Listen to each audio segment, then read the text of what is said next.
નમસ્કાર, આપ જોઈ રહ્યા છો નેશન પ્લસ ન્યૂઝ. હું છું આપની સાથે હિરલ. ગુજરાત રાજ્યના નવા પોલીસ વડા એટલે કે ડીજીપીના ખાલી પડેલા સર્વોચ્ચ પદ પર આખરે સરકારે મહોર મારી દીધી છે.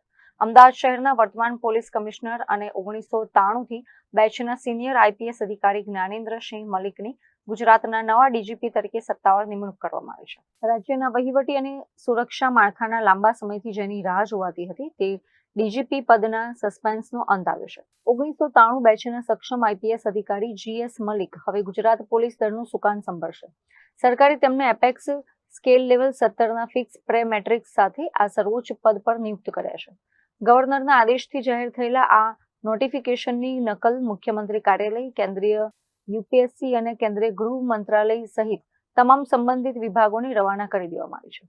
મલિક આગામી કલાકોમાં જ પોતાનો નવો પદભાર સંભાળીને રાજ્યની કાયદો અને વ્યવસ્થાની સ્થિતિની કમાન પોતાના હાથમાં લેશે.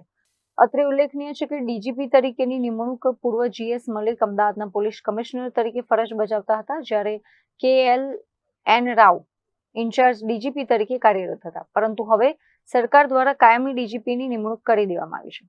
Bureau report, nation plus news, Gandhinagar.